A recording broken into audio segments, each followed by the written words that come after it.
What's up, guys? This is Derek. I'm on the KLX 300 today at Uwharrie National Park. I asked my subscribers some of the reasons why they decided to buy a KLX 300. So today I just want to read through those and kind of give you my thoughts on them. And you know, once we get to like little stopping points in the trails, I'll pull over, read the comments, and go from there. So I'm out here on a weekday, so there really shouldn't be too much traffic here today. On the weekends, it's loaded with side-by-sides and Jeeps. All right, here's a little pull-off, so I'm gonna do just that. And let's read through the first subscriber's comment. At KLX 300 Rider says, first off, I live in the southern region of New York State with tons of lakes, forest land, dirt, seasonal roads, snowmobile trails, and I wanted to explore the areas where normies don't go. Since then, I found you can go just about anywhere without ever hitting a highway. Example, I rode to my buddy's camp 30 miles north, almost exclusively on dirt roads and trails. Occasionally, I'll commute to work on it. Dual sport life. Yeah, man, that's a great point. I love that sentiment and I love the idea. Let's hit the trail and I'll talk about it a little bit. So yeah, man, when I picked up my KLX 300, all I wanted to do was get off-road. And I've had just so much fun doing that.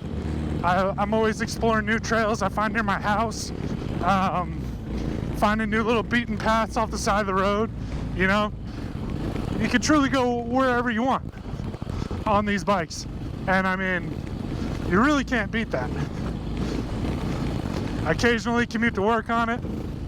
You know, go out on these trails. Find trails near your house, go to designated state parks. Like, man, the possibilities are endless on these bikes. They're capable to do it all. It's one of those things where these bikes are good at everything, great at nothing. You know, maybe they're great at just like having a good time on, but I couldn't agree more with you.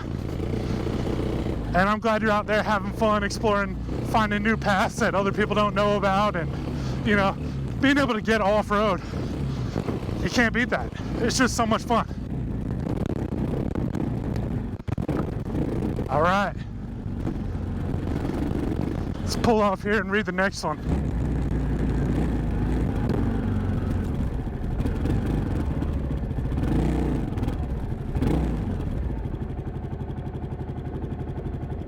At XR5000 here says, fuel-injected 6-speed and sharp-looking bike. Seemed like the perfect bike for getting back into off-road riding after a 10-year break. Let's talk about it.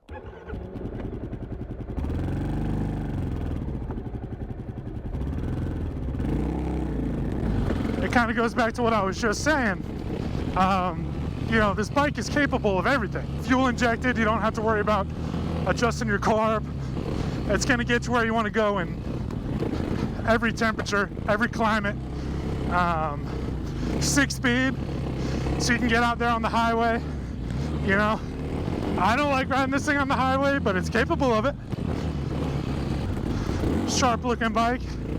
Man, I couldn't agree more. Sometimes I'll just be parked in a parking lot and just kind of stare at it like, man, this is a good looking dual sport bike. Looks more like a dirt bike than it does an adventure bike. And it looks fairly modern compared to like the DRs. So yeah, I couldn't agree more. Great looking bike, very capable. Gotta love the 6-speed. And here's a good pull off. All right, let's see what else they have to say. Jordan Franquist says, durable, go anywhere, fun, affordable, good value, practical, great suspension for its class, and it's green. No other questions.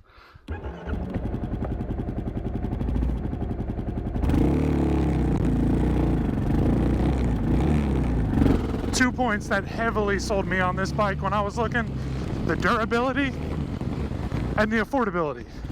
So I was looking for a bike that I could take out, beat up a little bit, and not worry too much, you know, about ruining resale value or anything like that. I just wanted good old fun. Now this bike, talk about durability, like I lay this thing down almost every time I go riding, no joke. And you know, I haven't had any issues out of it. But yeah, these bikes are totally durable, and I think as well a great value. When you're looking at dirt bikes like motocross bikes and all that, most of them nowadays are getting over 10 grand, which is just insane to me for a dirt bike. But you know, that's just because when I grew up, you were able to find them used for like $2,000–$3,000. I don't know, spending over 10 grand on a dirt bike seems like a lot to me. So then you start looking at the dual sports, and I'd say the budget ones, you got the CRF 300 and the KLX 300. And you know, the CRF and the KLX are very similar, but the KLX is touted as having a better suspension. I upgraded mine anyway, so I would have done that on any bike I bought. And Team Green. Team Green. I think they look cooler than the CRF 300s. But yeah, you know, once you get past these budget dual sport bikes, you got the KTMs and the Husqvarnas, which are amazing bikes. Very powerful, very durable and suitable for this type of riding. But again, you start to up that price point, you know, and you wonder which one's the better value. So I couldn't agree more. Durable, affordable, relatively affordable, and a ton of fun for what you get. So let's break into the next one. So at Hamnog84 here, love that name. I wanted something I could take to the gym and out on the trails. Something that I can customize to the ends of the earth and make it look as ridiculous as I want. So basically, I wanted the exact opposite of a Harley. And it's funny you mention that, because the bike I've been riding for the past 8 or 9 years, a Harley, and I was ready to move on from it too. So you mentioned something that you could go to the gym and then go straight to the trails. That's the beauty of dual sports right there, right? Get out on it, run your errands, and then go out and have some fun on trails like this. Like, you cannot do that on a Harley. You cannot do that on a street bike. Well, I've seen more and more people doing it on street bikes for YouTube videos and YouTube clips. And for me, you know, taking the Harley out to do like those short little errands or expeditions became kind of a hassle, because I'm always stuck behind traffic, you know. You can't get around them, and the bike weighs like 2-3 times as much as the KLX, so moving it around is a little bit more difficult. So I totally understand that. And then being able to customize the KLX 300 in any way you want is an awesome bonus too. Like, any part you want to change on here, you can do it. And it's not like you got to take it to a dealership to have them work on it. You know, anything you want to change on this bike, from suspension, tires, sprockets, handguards, you know, you can do it all yourself, right in your shed or basement or driveway, and customize it to make it work exactly for you. Like, I enjoy off-road riding more than on the streets for this bike, so, you know, I switched out the sprockets and switched out the tires to something more off-road oriented. Someone who wants to do those quick trips to, you know, run their errands, pick up some groceries or something, they can do that on this bike, make it more suitable for street riding, I should say. So really, the customization and the possibilities are endless. But yeah, I agree, Hamnog, and I think your username is hilarious. And I'm gonna find the next cutoff point here to talk about the next one. All right.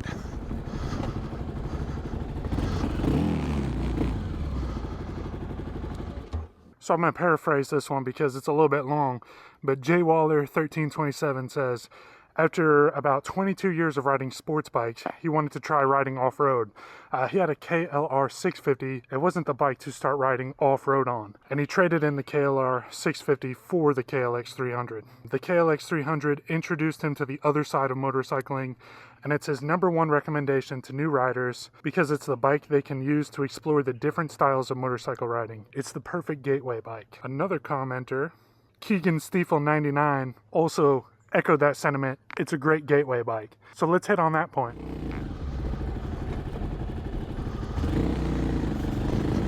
So yeah, it is a great gateway bike, and it is a great bike for beginners as well. Like I mentioned earlier in the video, this bike is good at everything. So it's good off-road, it's good on streets and back roads, and it's okay on the highway. I'll never recommend this for the highway, honestly, but you can use the highway on this bike, right? If you've been riding street bikes for years and you're ready to go off-road and start exploring off-road, this is a fantastic bike to learn on. It's light, it's dependable, it's durable, it'll get you anywhere.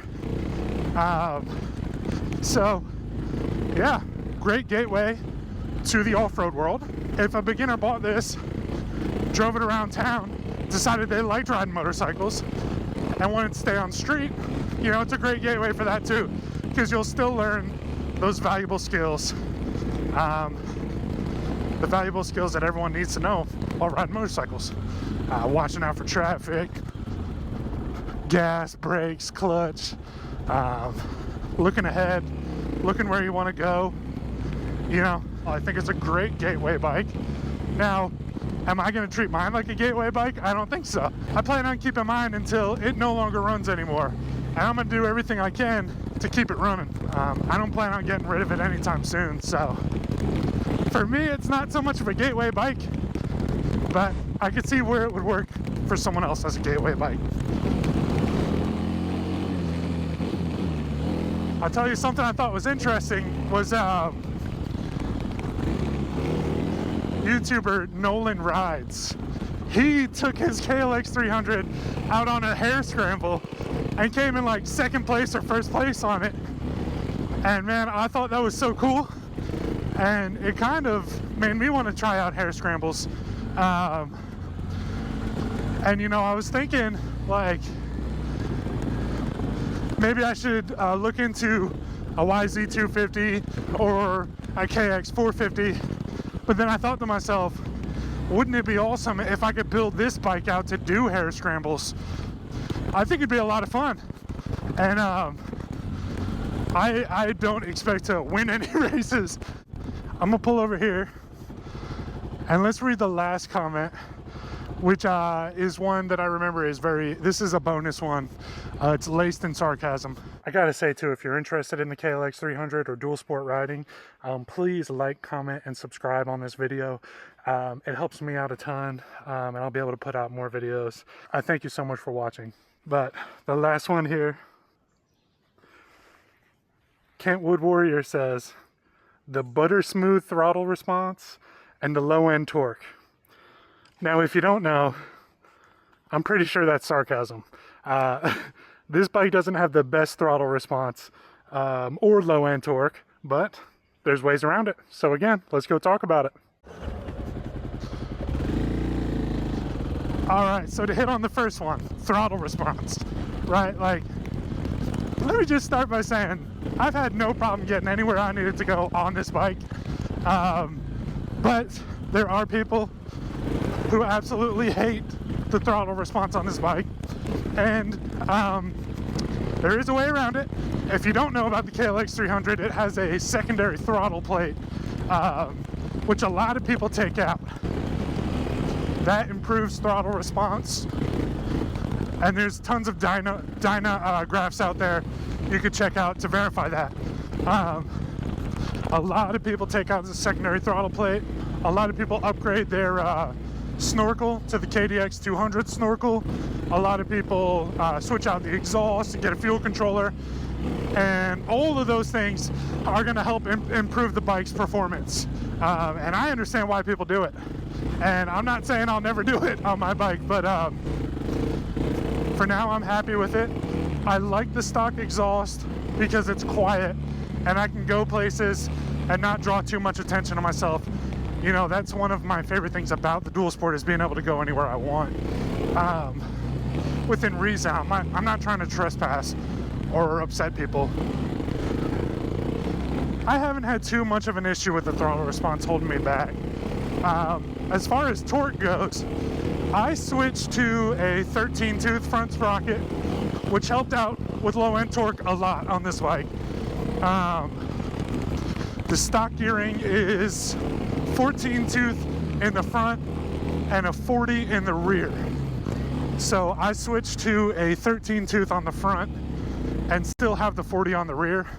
I'm toying with the idea of putting a 42-tooth sprocket in the rear. I'm not even toying with the idea. I ordered one and it's on the way. I'd like to be able to have a more usable third gear when I'm doing trail riding and stuff like that. So I think the 42 tooth is going to help out a lot with that. But, you know, it goes back to customizing this bike and making it work for you. What works for me might not work for you. What works for you might not work for me. You know, it's all relative, it's all subjective. So, yeah, you know, a couple really good reasons to pick up or consider a KLX 300. I thank my subscribers so much for leaving their comments and thoughts on the bike. And like I said, I'm gonna hold on to this bike for a long time. So if you are interested in KLX 300 or dual sport riding, occasional vlogs from me, please like, comment, and subscribe. Feel free to make fun of me in the comment section as always. You never get these trails to yourself, so I'm gonna enjoy them while I got them, record some fun videos, and catch you on the next one.